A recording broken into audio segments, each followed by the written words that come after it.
Hi, Chris Dyson of PuckStoppers.com here. Today we will discuss a simple and fun drill to improve blocker use and rebound control. We have Lauren Doobie, who is playing at the highest level of women's hockey at her age 16, here to help us today. Lauren's one of my students, has been with us for a long time. The majority of goalies tell us that the blocker side is an area of concern for them, and a good portion of those goalies outright say it is the weakest part of their game. In fact, the blocker is the worst piece of equipment goalies have to make a save, because every shot that is stopped by the blocker becomes a rebound. So we are left to wonder why it is so seldom a target area for coaches in practice, and goalies don't ask for more work on this particular piece of equipment on this side of the goal. This is because it isn't a glamorous save, and human nature being what it is, we don't like to work what we aren't good at.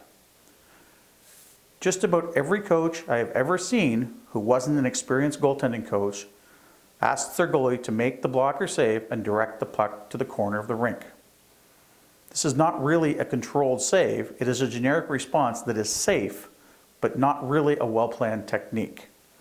At best, your team would have a 50-50 recovery opportunity when the puck goes to the corner.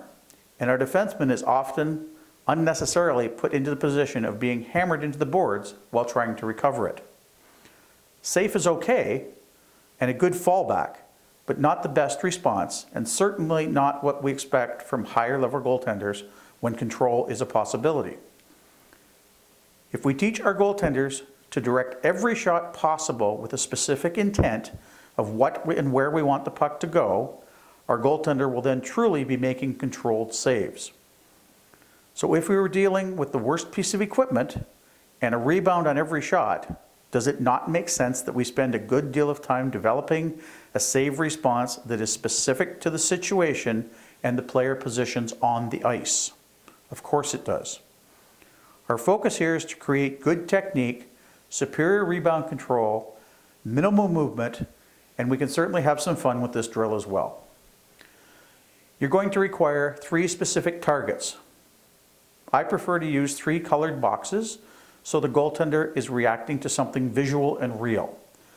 Some coaches utilize number calling for locations or points on the ice where they want the goalie to react to.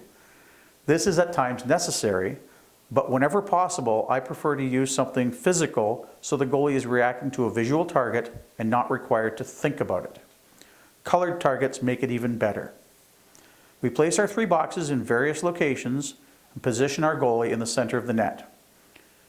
You can begin by telling your goalie where you want the rebound to go, or yell it after the shot is released for the more skilled goaltenders. The goaltender is not expected to drop every puck into the box, but rather place the rebound in, on, or very close to the target.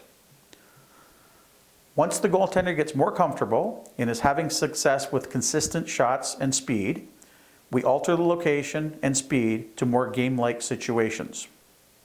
We are working many specific skills in this drill. We're working simple lateral movement with a short shuffle. Saves being made in front of the body and not beside it. Arms not pulled back, as this does not close off the top corner as quickly and limits actual coverage as the blocker cannot rotate upwards, also exposing a hand and fingers.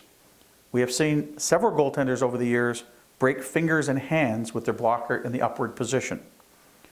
Minimal arm movement is important so the goalie doesn't move faster than required, which is a big problem on the blocker side with players overplaying the puck. Blocker control and squareness. You often see younger and inexperienced goalies moving the arm outward, and this makes rebound control impossible and opens a very large and unnecessary hole. Wrist control, as the arm lifts, it is important to rotate the wrist forward and downward to ensure full board presentation and allow for maximum direction opportunity. Wrist rotation for direction control. The final result is a very quickly executed blocker save with minimal movement and great rebound control that can start a breakout or place the puck in the best possible location for your teammates. Obviously, this doesn't happen every time, but if you build muscle memory and insist your goaltender have a plan for every shot whenever possible, the result will be much improved blocker play and rebound control. I hope you enjoyed this drill and can put it to use with your goaltender.